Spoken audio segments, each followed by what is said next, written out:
Hi, I'm Stephanie and I'm Director of the Insolvency Company. And I'm Gareth. I'm an insolvency practitioner at the Insolvency Company. And we're also husband and wife. Gareth and I set up the Insolvency Company to be a friendly face in the world of insolvency, in the hope that if your business is facing a difficult financial future, you'd come to us at an early stage and potentially we could help you to avoid closure. Today we're going to cover some FAQs and talk a bit more about the world of insolvency.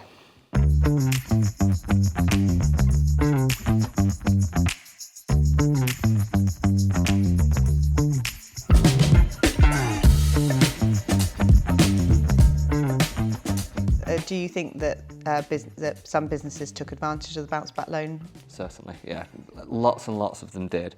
You were only supposed to take the bounce back loan if you still had a viable business, but I've seen lots of businesses that were technically already insolvent, that should have been closing, that took out a bounce back loan and were able to keep going for a while longer because of that. I think it's more the ones I was thinking, the ones that sort of overstated, their turnover. Was it based on turnover? Yes, it was based on 2019 turnover, and yeah, some people were quite creative with how they presented their figures. Yes. Yeah. So if you had done something like that, like as a director, could you get into trouble, and what tends to be the implication of things like that? I think if you've done something like that, and it is really common, and a lot of my clients have done something like that, then the best thing to do, because if you've got to go into liquidation anyway, it's going to come out because there's no avoiding it, is just to have a conversation with us. As long as you can come to some kind of arrangement. And also, it depends on what you've used the funds for. So like an arrangement to repay or to repay some of it, yeah, that you shouldn't have taken out. Or if you've come to an accommodation with the liquidator, then the insolvency service, who tend to investigate directors' conduct, don't really get involved. Okay. So as long as you kind of say, look, I'm going to try and repay and make an arrangement. But if, for example, who does the investigations? The insolvency so service. If the insolvency service look into that and they do feel that you took advantage of the scheme, what could the implications be to that individual? So the worst consequence is that you could be banned as a director. Now that tends to be reserved for the most serious cases of misconduct, and they don't have infinite resources, and there are lots and lots of companies out there that they're dealing with, and they're mainly focused on companies that harm consumers. So Right. they've taken millions of deposits from customers deliberately, knowing they couldn't fulfil the orders. Those are the kind of companies they're looking at. But yeah, they do look at bounce back loans and things like that. So yeah, an individual could be banned as a director for, between 2 and 15 years. So to be banned as a director means you can't run your own business, but you could still go into business with somebody else, or you could become an employee. It's not actually the end of the world. No, you could be a sole trader, you could work on a self-employed basis, but you cannot be a director of a company for the period that you're banned for. Okay, so and how about, are there financial penalties sometimes, or? There can be compensation orders. Again, they're not as common, especially not for bounce back loans, but there can be, and sometimes they're put in place, but not always. Okay, so it's sort of the risk is on the business owner. Okay, thank you.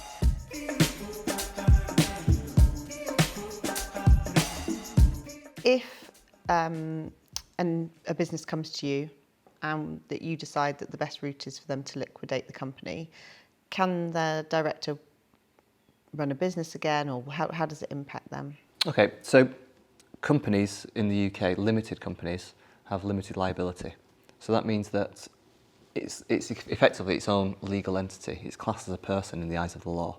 So when that business closes, that business dies. It doesn't mean that the director cannot have other businesses.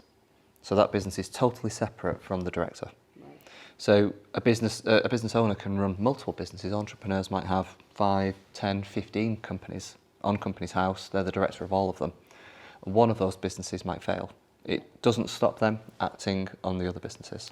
So long as they don't get banned as a director for doing anything, so as long as they are behaving ethically, doing everything in best interest, seeking the advice of an insolvency practitioner, they can then start again. Yeah, so as I said earlier, that anyone that is disqualified or banned as a director, it has to be something pretty serious, and yeah, you can't be a director in that situation. But other than that, you can go again. You can set up another business. A lot of the clients that come to us have really good businesses that would be profitable but they've got this, something has happened in the past. It might be that they had a supplier a large customer that didn't pay, or COVID, caused them to create a lot of debt. Without that debt, the business is profitable. Yeah, so it's like lots of businesses recently, they've had supply chain issues, haven't they, and things like that, and then it affects or you lose your customer base, or something happens that was almost like it wasn't something that would happen again, or you could prepare for. And so actually, if they can be given a second chance, like another lifeline, then they can have a go again. And I've always said this, I think going through a bankruptcy or a business liquidation, like you learn as much as you ever could in like a business degree, because it's actual experience that not many people have. And by having been through that, I mean, it's so many, I think in America, it's really common to have gone through it, and it's actually almost celebrated because of what you learn. And because of that experience, it means that next time you run a business, you're even better informed than the last time. Yeah. So whilst it's not, obviously nobody wants to be in that position, but if you are there and you can use it as like a springboard platform to your next venture, to the next steps, then actually I think it can be positive. But the sooner, it's almost like you have to go through that process, and having someone like you to hold their hand through that and guide them through it, obviously, to make sure it's all done properly, will allow them to then take the next steps and potentially look at what went wrong so they can learn from that and then not make the same mistakes again. Yeah. So already you're better informed, aren't you? Yeah. And as long as they follow the correct process, there's nothing to stop them. Like I say, a lot of our clients do this. They will close that business down, it will go into liquidation, and they will open up a business doing exactly the same trade. And it may even have the same name if they've purchased the brand from the previous company. Can you buy like the website and the name? Like, how does that work? Yeah, you can buy it from the liquidation, and it's got to be purchased for fair value. So as long as it's done in the correct way, following the correct process, and a liquidator's job is to sell the company's assets. So it's my duty to try and sell the company's brand if I can. So a director purchasing that and then using that in a new company is entirely acceptable.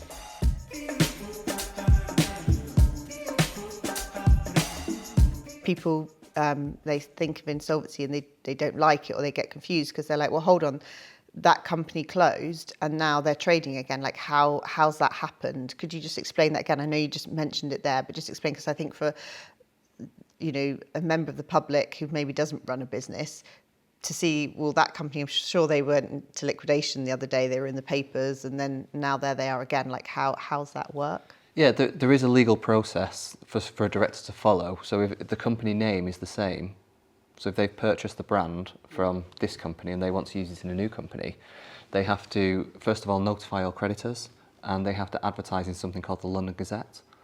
As long as they follow those steps, they're allowed to then trade using the same company name. They're trading in a new company, it's an entirely new company, but they're just using the brand, it might be the website, the customer list and everything else. And yeah, some creditors get upset with that because they see that they've dropped the debt over here and they've started up again over here. But that's the nature of limited liability companies, and that's why they exist. Because without that, nobody would be able to set up new companies and the economy would grind to a halt. And in reality, because I get it, because the creditors are upset if they haven't been paid, but that business couldn't pay them. So by liquidating and starting again, potentially it gives another chance for the people running the business, potentially the employees, it returning something to the economy rather than just all closure and end. Obviously it's not ideal, but actually, like you say, if that business, the old business, couldn't afford to pay its debts, there wasn't much. It would have gone into liquidation anyway, and then there wouldn't be the opportunity for the new business to continue. So yes, in some situations it's better to do that.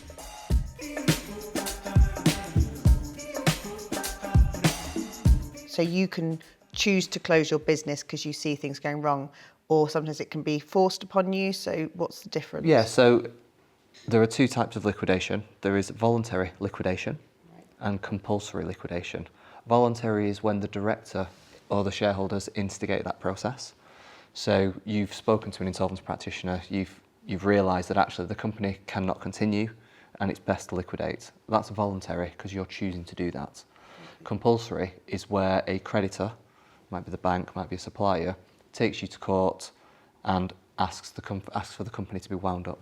Okay. And that's compulsory. So in your opinion, would it be better to do voluntary than compulsory, or are they both the same? Voluntary is better because you remain in control of the process and the timing, and obviously you get to choose the liquidator, the insolvency practitioner you work with. So you're working with, so again, it's like another thing of like, go and seek that advice early, because then you're in control of the process rather than, okay. If you have any questions, if your business is in difficulties, or you'd just like to know a bit more about insolvency, send your questions to the Insolvency Co.